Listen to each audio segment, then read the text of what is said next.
فرشتوں نے تو اس حکم کی تعمیل میں حضرت آدم علیہ السلام کو سجدہ کر لیا، لیکن قرآن کریم فرماتا ہے کہ الا ابلیس، یعنی ابلیس ان سے مستثنیٰ رہا، یعنی وہ اس سے سجدہ نہیں کیا۔ ترجمہ یہ ہے فسجدوا الا ابلیس، یعنی سب نے سجدہ کیا سوائے ابلیس کے۔ اور آگے قرآن کریم میں فرمایا کہ ابا واستکبرا، کہ اس نے انکار کیا اور متکبرانہ رویہ اختیار کیا، وکان من الکافرین، اور کافروں میں شامل ہو گیا۔ یعنی خلاصہ اس کا یہ ہوا کہ فرشتوں نے تو سجدہ کر لیا، ابلیس نے سجدہ کرنے سے نہ صرف انکار کیا بلکہ متکبرانہ روش اختیار کی۔ یہاں کئی سوال پیدا ہوتے ہیں۔ ایک سوال تو یہ پیدا ہوتا ہے کہ حکم تو سجدے کا ملائکہ کو دیا گیا تھا، یعنی فرشتوں کو دیا گیا تھا، اور ابلیس کوئی فرشتہ نہیں تھا، بلکہ جیسا کہ قرآن کریم نے سورہ کہف میں بیان فرمایا کان من الجن، کہ وہ جنات میں سے تھا۔ تو جب فرشتوں کو سجدہ کرنے کا حکم ہوا تو جنات تو بظاہر اس میں داخل نہ ہونے چاہیے تھے۔ اگر کوئی فرشتہ انکار کرتا تو بے شک نافرمانی ہوتی، لیکن یہ فرشتے نے نہیں بلکہ ابلیس نے کیا، جو فرشتوں میں داخل نہیں تھا بلکہ جنات میں سے تھا۔ تو اس کا جواب یہ ہے کہ اس وقت تک جتنی مخلوقات، جاندار مخلوقات کائنات میں موجود تھیں، وہ سب کے سب در حقیقت اس سجدے کے حکم میں شامل تھیں، اور سجدے کا حکم ان سب کو ہوا تھا۔ اور ملائکہ کا ذکر خاص طور پر اس لیے کیا گیا کہ ان تمام مخلوقات میں سب سے زیادہ افضل مخلوق فرشتوں کی ہے۔ اس واسطے جب ان کا ذکر ہو گیا کہ ان کو سجدے کا حکم ہوا ہے تو خود بخود سننے والوں کو سمجھ لینا چاہیے کہ جب اتنی افضل مخلوق کو سجدہ کرایا جا رہا ہے آدم علیہ السلام کے آگے، تو جو دوسری جاندار مخلوقات ہیں وہ بطریق اولا اس حکم میں شامل ہوں گی۔ اس لحاظ سے وہ در حقیقت جنات بھی شامل تھے، اور جتنی اس وقت جاندار مخلوقات تھیں وہ سب کے سب اس حکم کے اندر شامل تھی، حکم کی مخاطب تھی، لہذا ان پر بھی اس کی تعمیل لازم تھی۔ لیکن ابلیس جو جنات میں سے تھا، جیسا کہ سورہ کہف میں مذکور ہے، اس نے انکار کیا۔ یہاں تو اللہ تعالیٰ نے دو ہی لفظ استعمال فرمایا کہ ابا واستکبرا۔ ابا کے معنی ہے انکار کیا، اور استکبرا کے معنی ہے تکبر کی روش اختیار کی، متکبرانہ رویہ اختیار کیا۔ لیکن دوسری جگہ قرآن کریم نے اس کی تفصیل بیان فرمائی ہے، جیسے سورہ اعراف میں ہے کہ اس نے انکار کرنے کی وجہ بھی بیان کی، اور کہ اللہ تعالیٰ سے کہنے لگا کہ مجھے تو نے آگ سے پیدا کیا ہے اور آدم کو مٹی سے، اور چونکہ آگ افضل ہوتی ہے مٹی سے، اس لیے میں اس سے افضل ہوں، تو میں اسے سجدہ کیوں کروں؟ یہ جواب دیا اس نے، انکار کرنے کی یہ وجہ بیان کی۔ اور واستکبرا، اور اسی کو قرآن کریم نے فرمایا کہ یہ اس نے تکبر کی روش اختیار کی کہ اپنے آپ کو آدم علیہ السلام سے افضل سمجھا، اور اس کے نتیجے میں وہ کافروں میں شامل ہو گیا۔ دوسرا سوال یہاں پر یہ پیدا ہوتا ہے کہ ابلیس کے اس انکار کرنے کی جو عقلی دلیل بیان کی اس نے، بظاہر تو وہ درستی لگتی ہے، اس لیے کہ آگ سے پیدا ہونے والی مخلوق بظاہر قوت میں، اپنی قوت کے اعتبار سے زیادہ افضل ہونی چاہیے اس مخلوق سے جو کہ مٹی سے پیدا کی گئی ہے، تو عقلی دلیل تو اس کی بظاہر درست نظر آتی ہے۔ تو پھر اس کی بنا پر اس کو کیوں مردود اور مطرود کیا گیا؟ تو اس کا جواب خود سمجھ میں آ سکتا ہے کہ در حقیقت اس سارے واقعے میں بتلانا ہی مقصود یہ ہے کہ یہ عقل جو ہے یہ بھی انسان کی غیر محدود رہنمائی نہیں کرتی۔ بے شک یہ علم کا ایک ذریعہ ہے، اور اس کے ذریعے بہت سی چیزیں انسان معلوم کرتا ہے، لیکن اس کی رہنمائی غیر محدود نہیں ہے۔ یہ کسی جگہ جا کر ٹھوکر کھا جاتی ہے، یہ سوالات کا صحیح جواب نہیں دیتی، بلکہ بعض اوقات مغالطہ انگیز جواب دے دیتی ہے، گمراہ کرنے والا جواب دے دیتی ہے۔ لہذا جہاں عقل کا تقابل اللہ تعالیٰ کے حکم کے ساتھ ہو تو وہاں ایک سلیم الطبع مخلوق کا تقاضا یہ ہے، اس کی فطرت کا تقاضا یہ ہے کہ وہ اللہ تعالیٰ کے حکم کو اپنی اس عقلی دلیل کے اوپر ترجیح دے کر اللہ تعالیٰ کے حکم کی اتباع کرے اور اپنی عقل کو اس کے آگے جھکا دے۔ یہی در حقیقت دین کا خلاصہ ہے کہ آدمی اپنی عقل کو، اپنی طبیعت کو عقل کے اوپر غالب نہ ہونے دے اور عقل کو شریعت پر غالب ہونے نہ دے۔ یعنی جہاں اللہ تعالیٰ کی طرف سے واضح حکم آ جائے کہ فلاں کام کرنا ہے، تو چاہے تمہاری وہ سمجھ میں آ رہا ہو یا نہ آ رہا ہو، چاہے تمہاری عقلی دلیلیں اس کے خلاف رہنمائی کر رہی ہوں، تو ان عقلی دلیلوں کو سمجھو کہ یہ دھوکہ ہے اور اللہ تعالیٰ کا حکم برحق ہے، اسی کے مطابق عمل کرنا چاہیے اور اس کے مطابق ہی عمل کرنا تمہارے ذمہ واجب ہو جاتا ہے۔ یہاں بھی اس نے جو عقلی دلیل پیش کی وہ عقلی دلیل کوئی اتنی غلط نظر نہیں آتی، لیکن اللہ تبارک و تعالیٰ کے حکم کے مقابلے میں چونکہ اس نے یہ دلیل پیش کی، اس واسطے وہ مردود اور مطرود ہوا اور وہ اس کے بارے میں فرمایا گیا کہ کان من الکافرین۔ اور اسی بات کو کی طرف اقبال مرحوم نے بڑے خوبصورت انداز میں ایک شعر کے اندر اشارہ کیا ہے کہ صبح ازل یہ مجھ سے کہا جبرائیل نے، صبح ازل یہ مجھ سے کہا جبرائیل نے، جو عقل کا غلام ہو وہ دل نہ کر قبول۔ یعنی اللہ تبارک و تعالیٰ کی محبت، اللہ تعالیٰ کی اطاعت، یہ تو انسان کی سرشت میں داخل ہے، اس کے دل کا تقاضا ہے، اور اس وجہ سے اس دل کا تقاضا یہ ہونا چاہیے کہ جو حکم اس کی طرف سے آ رہا ہے یا جو ہدایت اس کی طرف سے مل رہی ہے وہ میرے لیے وہی واجب التعمیل ہے، اور چاہے میں اس کی حکمت سمجھ پا رہا ہوں یا نہ سمجھ پا رہا ہوں، اس کی مصلحت میری عقل میں آ رہی ہو یا نہ آ رہی ہو، لیکن جب اللہ تعالیٰ کا صریح حکم آ گیا تو مجھے اس کے آگے سر جھکانا چاہیے۔ تو اللہ تعالیٰ نے یہاں یہ وجہ ابلیس کے انکار کی بیان فرمائی کہ در حقیقت وہ متکبر تھا، تکبر میں مبتلا ہو گیا اور اس نے اس کو تکبر نے اس گمراہی کی طرف ڈال دیا۔ ہمارے حضرت حکیم الامت مولانا اشرف علی صاحب تھانوی رحمۃ اللہ علیہ نے اس کو ایک اور پیرائے میں تعبیر فرمایا ہے۔ وہ فرماتے ہیں کہ ابلیس کے بارے میں بعض روایات سے معلوم ہوتا ہے کہ وہ عالم تھا، علم رکھتا تھا اور اچھا خاصا علم رکھتا تھا، لہذا عالم تھا۔ دوسرا یہ کہ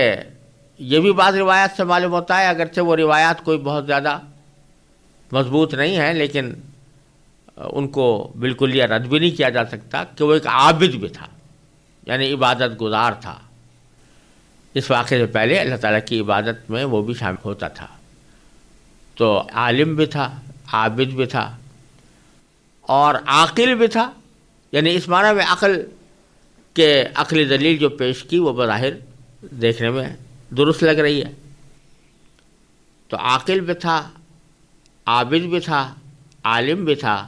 لیکن حضرت فرماتے ہیں کہ عاشق نہیں تھا، یعنی اس میں کمی جو تھی وہ در حقیقت اس کے عشق کی تھی کہ اگر اللہ تبارک و تعالیٰ کے ساتھ محبت ہوتی، اللہ تعالیٰ کے ساتھ محبت میں وہ سرشار ہوتا تو یہ سب دلیلیں جو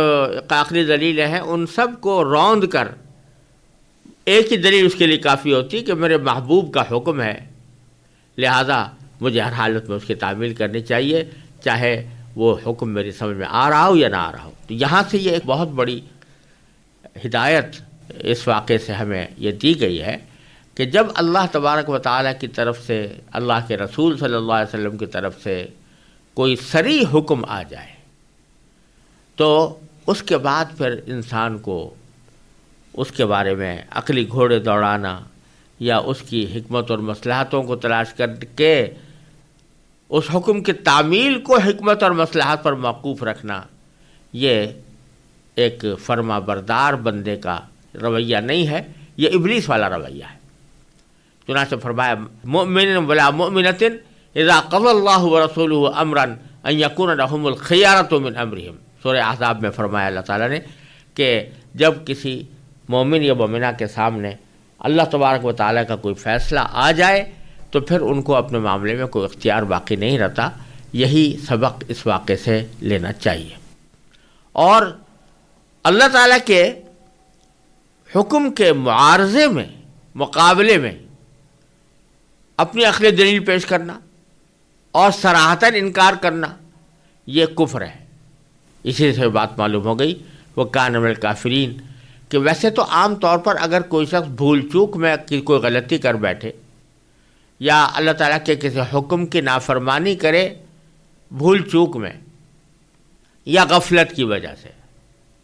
تو اس کی وجہ سے وہ کافر نہیں ہوتا۔ اگر فرض کرو کوئی شخص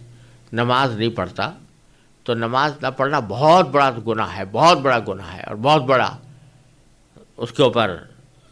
عذاب بھی ہونے کا اندیشہ ہے، لیکن محض اس بنا پر کہ اسے نماز نہیں پڑھی اس کو ہم کافر نہیں کہہ سکتے، اس پر کفر کا فتویٰ نہیں لگ سکتا، اس کو کافر قرار نہیں دیا سکتا۔ لیکن اگر کوئی شخص یہ کہے کہ میں نماز پڑھنے کو مانتا ہی نہیں اور نماز پڑھنے کی کوئی ضرورت نہیں، الیاذ باللہ، کوئی شخص اس کو انکار کرے تو اللہ تعالیٰ کے حکم کے انکار کو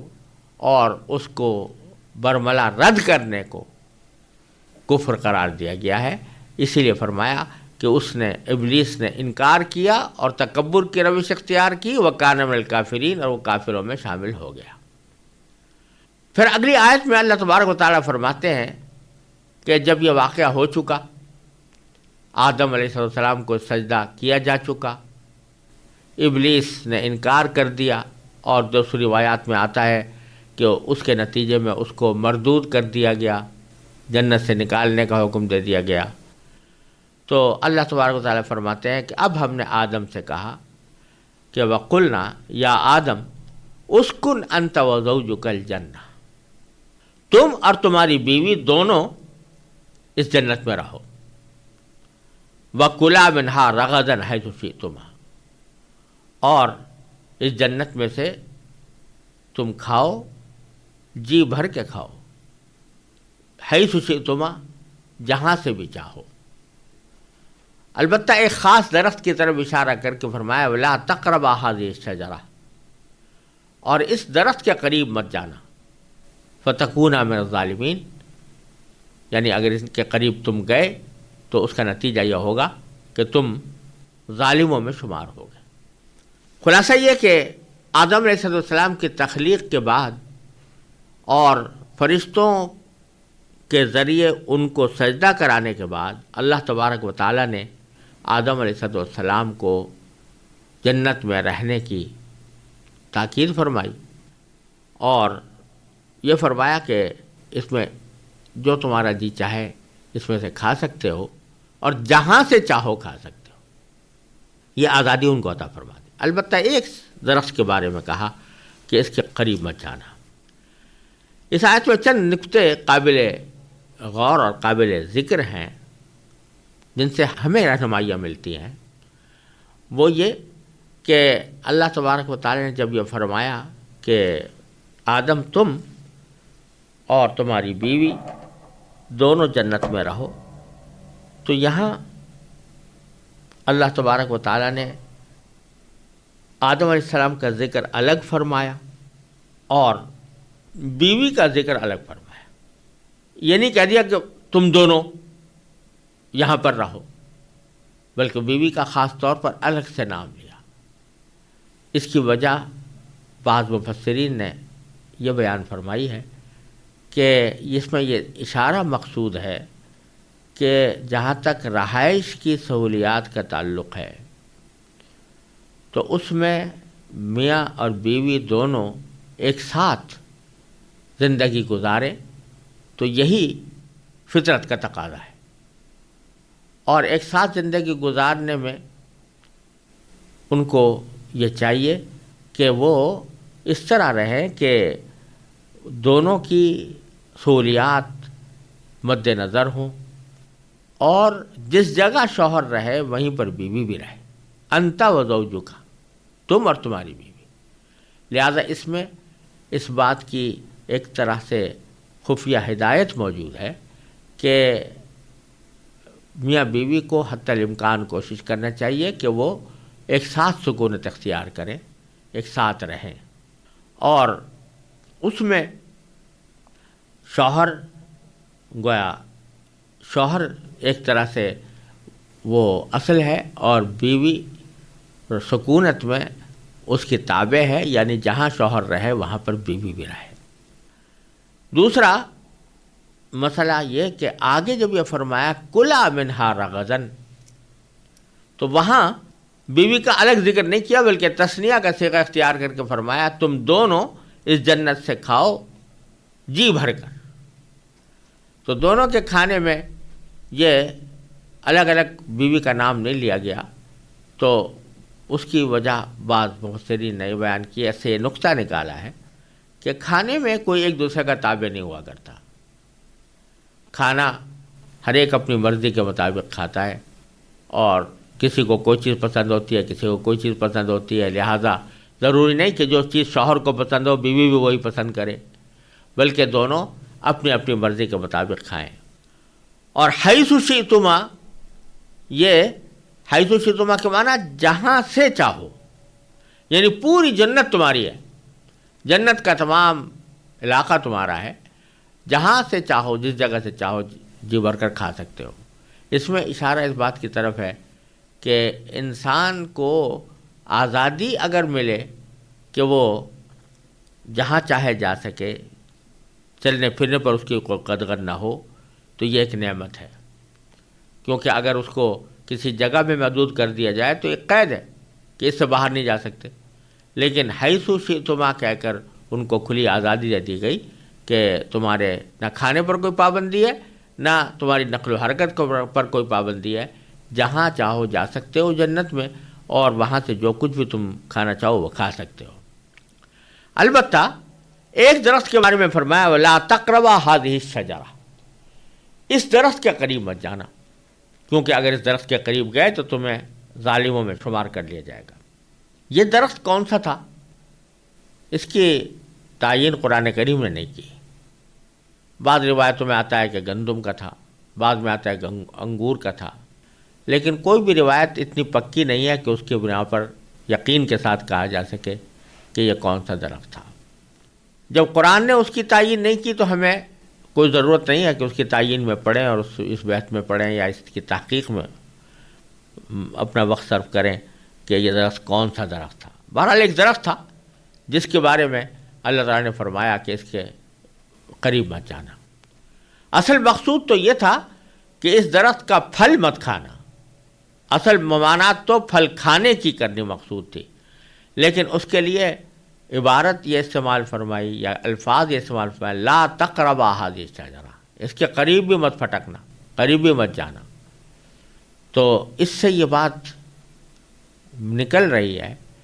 کہ جب کوئی چیز ممنوع قرار دے دی جائے اور کسی چیز کو حرام اور ناجائز قرار دے دیا جائے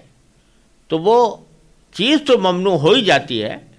لیکن اس چیز تک پہنچنے کے جو ذرائع ہیں ان ذرائع سے بھی انسان کو پرہیز کرنا چاہیے۔ یعنی وہ ذرائع اگرچہ فی نفسی مباح ہوں، جائز ہوں، لیکن ان سے بھی انسان کو پرہیز کرنا چاہیے، کیونکہ بسا اوقات آدمی قریب پہنچنے کے بعد پھر اس گناہ میں مبتلا ہو ہی جاتا ہے۔ اب یہاں دیکھیے کہ اصل بات تو بتلانی یہ تھی کہ اس درخت کا کوئی پھل مت کھانا، لیکن قریب جانا، اگر محض ویسے ہی قریب پہنچ جائیں اور اس کو ہاتھ بھی نہ لگائیں کھائیں بھی نہیں تو بظاہر تو یہ مباح بات تھی، کوئی ناجائز بات نہیں تھی، لیکن اللہ تعالیٰ نے فرمایا کہ قریب بھی مت جانا، یعنی اس لیے کہ قریب جانے کے بعد ہو سکتا ہے دل میں خواہش پیدا ہو جائے اور اس خواہش سے تم مغلوب ہو کر کھانے کے گناہ میں مبتلا ہو جاؤ، اس لیے قریب بھی مت جانا۔ یہی الفاظ اللہ تبارک و تعالیٰ نے اور بعض گناہوں کے لیے بھی استعمال فرمایا لا تقربوا الزنا انہ کان فاحشہ، زنا کے قریب بھی مت جانا۔ تو وہاں پر بھی مقصود یہ ہے کہ زنا تو حرام ہے ہی، لیکن زنا تک پہنچانے والے جو اعمال ہیں وہ بھی ناجائز ہیں اور ان سے بھی انسان کو پرہیز کرنا چاہیے۔ اسی طرح قرآن کریم نے ولا تقربوا الفواحش فرمایا ہے کہ بے حیائیوں کے قریب مت جاؤ، ما ظہر منہا وما بطن، چاہے وہ ظاہر کی ہوں چاہے باطن کی ہوں۔ تو مطلب یہ کہ اگرچہ بظاہر کچھ اعمال جو ان بے حیائیوں کے قریب جانے والے ہیں وہ بظاہر دیکھنے میں وہ بے ضرر معلوم ہوتے ہوں اور ان میں گناہ نظر نہ آتا ہو، لیکن اگر وہ وہاں تک پہنچا رہے ہیں اور اندیشہ ہے کہ اس کی وجہ سے گناہ میں مبتلا ہو جائیں تو ان سے بھی پرہیز کرنا چاہیے۔ چنانچہ اسی بات کو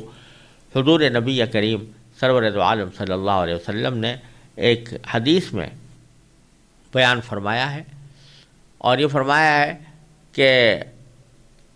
الحلال بین والحرام بین۔ بہت سے حلال معاملات تو ایسے ہیں جو بالکل واضح ہیں، ہر انسان جانتا ہے کہ حلال ہے، اور حرام بھی چیزیں بھی واضح ہیں، بہت سے حرام چیزیں ہیں جو ان کو انسان جانتا ہے کہ حرام ہے، جیسے مثلا خنزیر کھانا، شراب پینا وغیرہ۔ وبینہما امور مشتبہات، ان دونوں کے درمیان کچھ امور ایسے ہیں کہ جو ملتے جلتے ہیں، یعنی ان کے بارے میں یہ فیصلہ کرنا دشوار ہوتا ہے کہ ان کو حرام میں داخل سمجھا جائے، حلال میں داخل سمجھا جائے۔ تو آپ نے فرمایا کہ جو شخص کے شبہات سے بھی پرہیز کرے گا وہ اپنے دین کو محفوظ کر لے گا، اور جو شخص ان شبہات میں مبتلا ہوگا تو اندیشہ ہے کہ کسی اور کھلے حرام میں مبتلا ہو جائے۔ اور پھر اس کی آپ نے ایک مثال یہ دی کہ پہلے زمانے میں بعض قبائلی سردار ایسا کرتے تھے کہ اپنے جانوروں کے چرنے کے لیے کچھ خاص چراگاہیں مخصوص کر لیتے تھے۔ وہ ان کی ملکیت تو نہیں ہوتی تھی،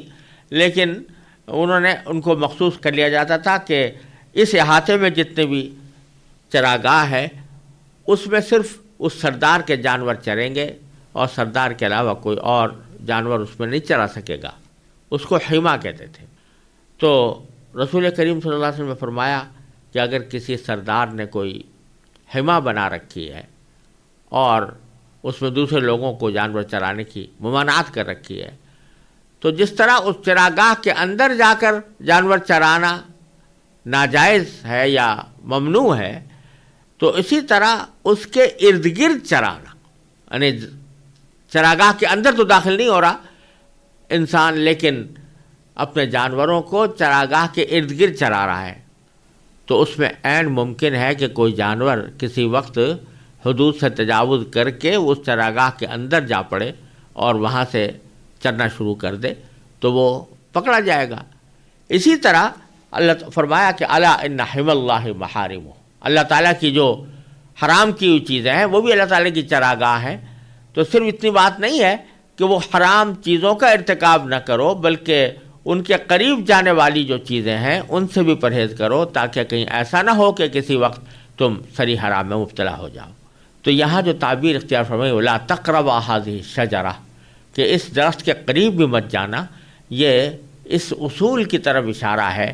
جس کو فقہاء کرام سد ذریعہ سے تعبیر کرتے ہیں کہ گناہ جس طرح ناجائز ہے اسی طرح گناہ تک پہنچانے والے ذرائع اور اسباب بھی ناجائز ہیں، تو تم اس کے قریب بھی مت جانا، اور اگر جاؤ گے تو تم ظلم کرنے والوں میں سے ہو جاؤ گے۔ ظالمین کا لفظ یہاں پر اللہ تبارک و تعالی نے نافرمانی کے معنی میں استعمال کیا ہے۔ ظلم کے لفظی معنی تو یہ ہوتے ہیں کہ جس کی تعریف عام طور سے یہ کی جاتی ہے کہ وضع الشیء فی غیر محلہ، یعنی کسی چیز کو بے جا استعمال کرنا، اس کو ظلم کہتے ہیں۔ لیکن یہ لفظ بڑا عام ہے، اس میں ہر وہ چیز بھی داخل ہو جاتی ہے جو اللہ تعالیٰ کی نافرمانی پر مشتمل ہو۔ شرک بھی اس میں داخل، ان الشرک لظلم عظیم، قرآن کریم نے فرمایا کہ شرک بڑا عظیم ظلم ہے۔ اسی طرح قرآن کریم گناہ کرنے کو بسا اوقات ظلم سے تعبیر کرتا ہے کہ ظلموا انفسہم، کہ جو لوگ گناہ کرتے ہیں وہ خود اپنی جانوں پر ظلم کرتے ہیں، کیونکہ اللہ تعالیٰ نے جن چیزوں سے روکا ہے یا جن چیزوں کو گناہ قرار دیا ہے وہ مضر چیزیں ہیں، دنیا میں بھی مضر اور آخرت میں بھی مضر۔ تو جب کوئی شخص محض اپنے نفس کے لذت کے خاطر وہ گناہ کا ارتکاب کرتا ہے تو اپنی جان پر ظلم کر رہا ہوتا ہے، کیونکہ اس کا نتیجہ دنیا میں بھی اس کی جان کے لیے خراب ہوگا اور آخرت میں بھی اس کی جان کے لیے خراب ہوگا. تو یہ اس کی اپنی جان پر ظلم ہے. ظلموا انفسہم اس کو قرار دیا ہے. چنانچہ دعا میں بھی، استغفار کی دعا میں بھی، رب انی ظلمت نفسی ظلما کثیرا وانہ لا یغفر الذنوب الا انت، جب بندہ اللہ تعالیٰ سے استغفار کرے تو یہ کہے کہ اللہ میں نے اپنی جان پر ظلم کر لیا ہے، اپنے رحمت سے مجھے معاف فرما دیجیے. اور جیسا کہ آگے آنے والا ہے کہ حضرت آدم علیہ السلام سے بھی جو غلطی ہوئی تھی اس کے استغفار پر بھی جو کلمات اللہ تعالیٰ نے سکھائے اس میں بھی یہ ہے کہ ربنا ظلمنا انفسنا، اے پروردگار ہم نے اپنی جانوں پر ظلم کر لیا ہے. تو ظلم کا لفظ کفر کے لیے، شرک کے لیے، نافرمانی کے لیے، ان سب چیزوں کے لیے آتا ہے. تو اللہ تعالیٰ نے متنبع فرما دیا کہ تم اور تمہاری بیوی اس میں جنت میں ضرور رہیں، جو چاہیں کھائیں، مگر اس خاص درخت کو نہ کھائیں، ورنہ اگر کھا لیا تو تمہارا شمار ظالموں میں ہوگا.